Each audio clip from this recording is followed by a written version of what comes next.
This is going to be the third part of the three-part series of the educational material. And in this series, it's just a helpful hints and tips that I like to suggest and give to hunters. It's just to help them out when it comes time to call out for a tracking dog or a tracking team. It just makes life simpler for us, simpler for them, and it just increases their chance of the dogs being able to track and successfully recover their deer. So we're going to dive off into that, and the first one is going to be there is actually no shame in calling for the assistance of a tracking dog. I always say, when in doubt, back out. Do not let your pride or your ego cost you your deer. Everybody makes bad shots. Everybody's been there. So don't let your pride and your ego cost you your deer. If you have any doubts, back out. And if you cannot find any blood at that hit site, or if you lose the blood trail, try not to search farther than 50 to 75 yards from the hit site or the last known blood. I strongly suggest that you mark that last known blood and the hit site clearly. Back out and try to take that same trail out that you took in. What we're attempting to do with this is decrease the amount of contamination to that scent trail. It's going to make it easier for those dogs to pick up that trail and get on it versus having to hunt for it, where you've scattered that scent all over the place.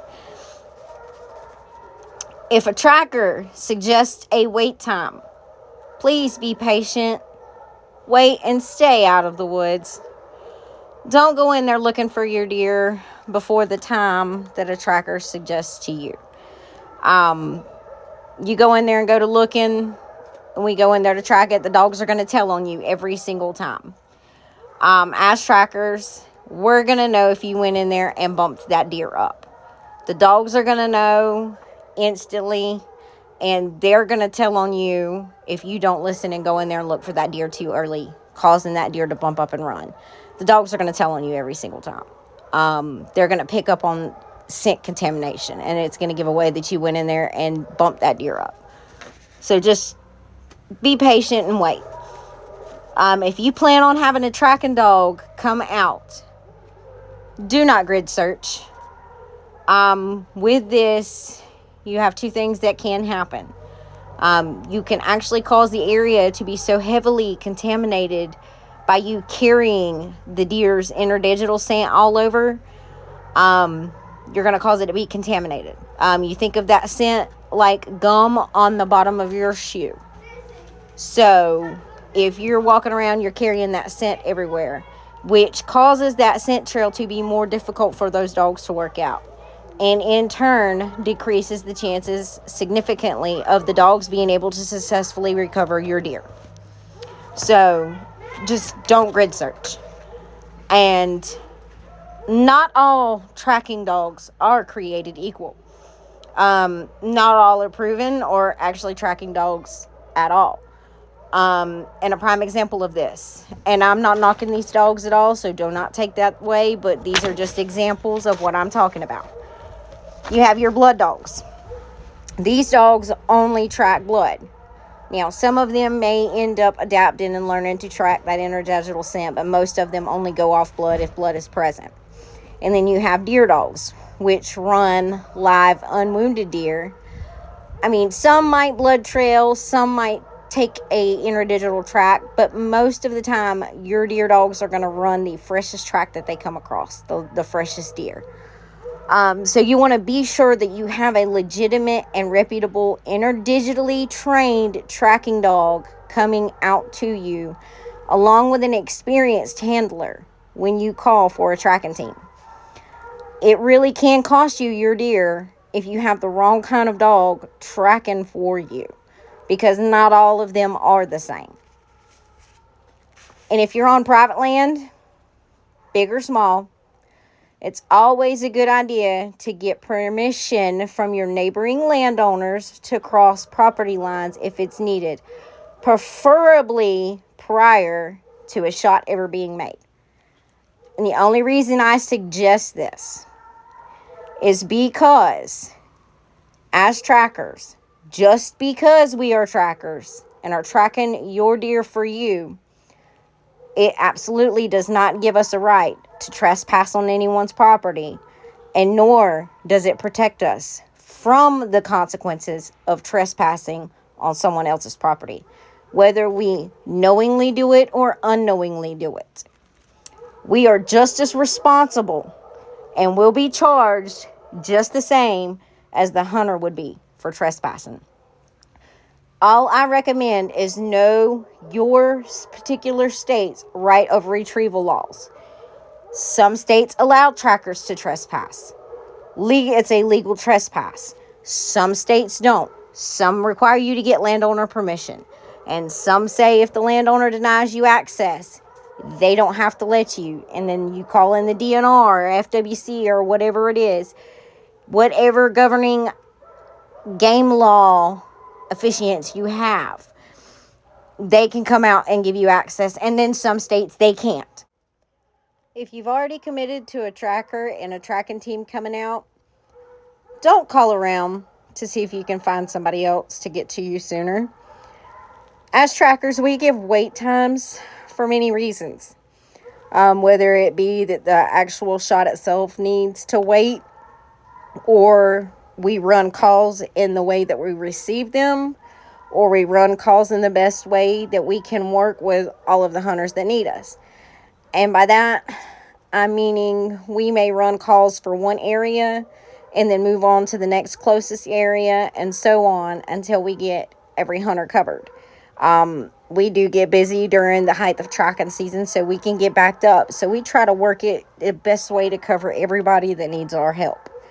But if we end up committing to come to you and you've already called somebody else and we end up showing up or coming to you when you could have just simply said, hey, I got somebody else coming, or you've literally just wasted our time when we could have went on to help another hunter or to help the next hunter that's waiting for us to help them.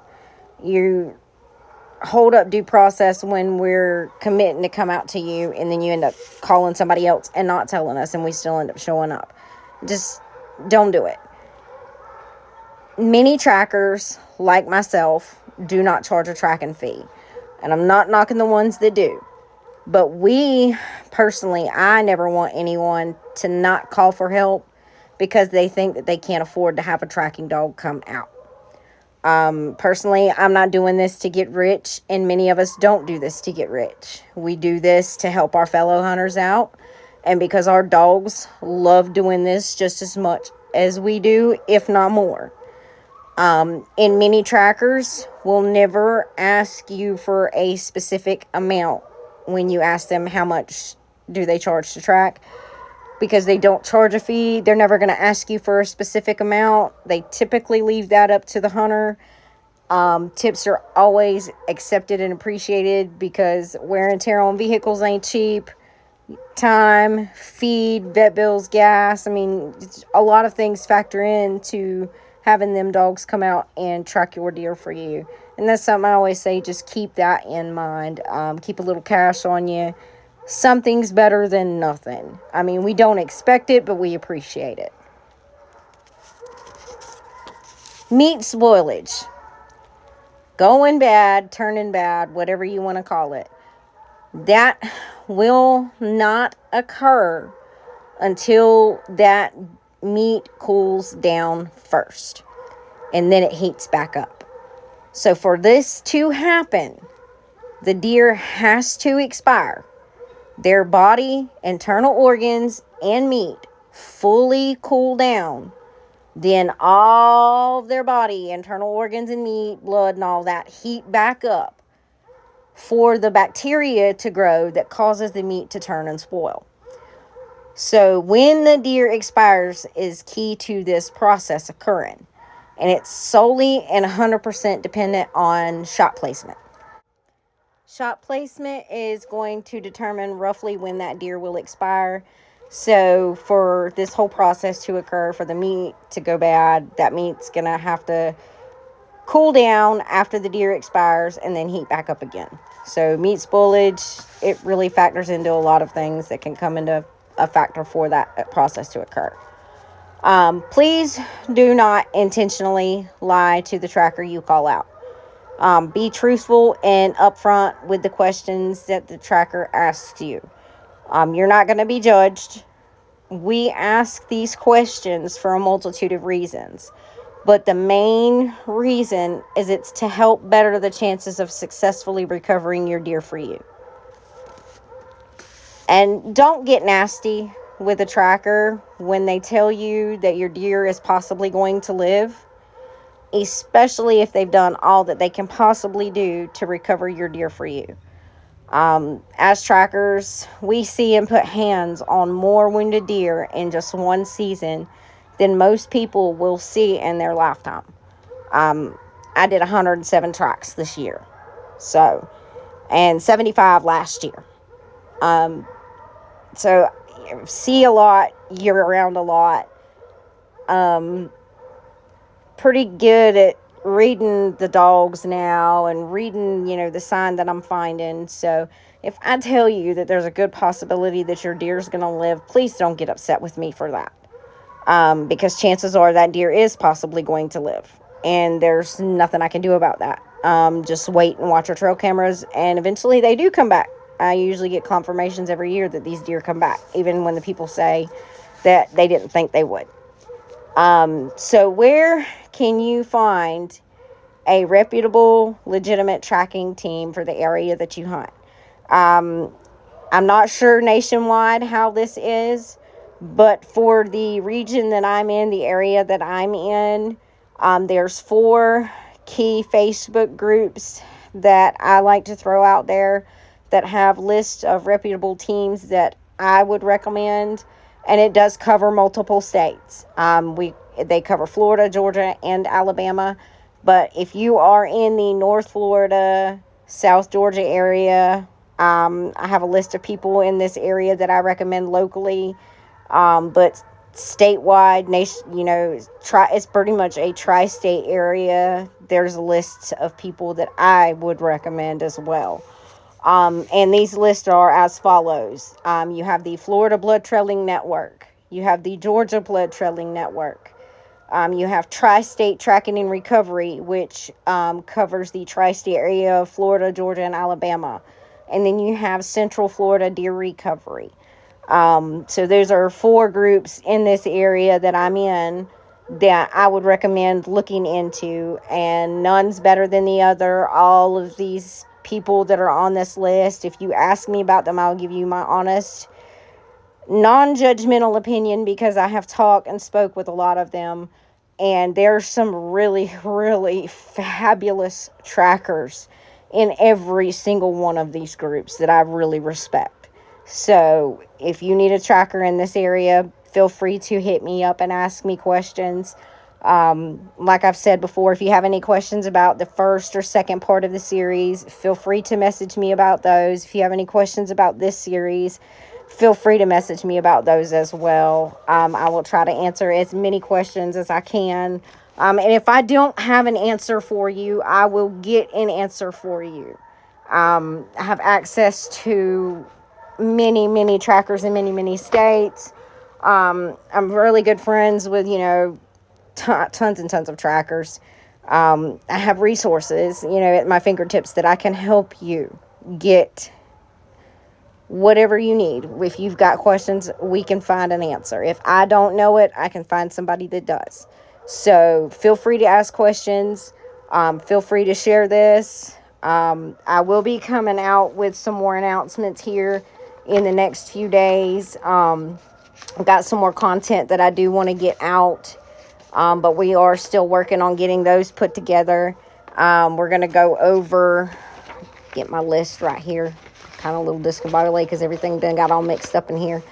But I got a list here of some stuff that we're going to be putting together. We do have some events coming up that we are going to.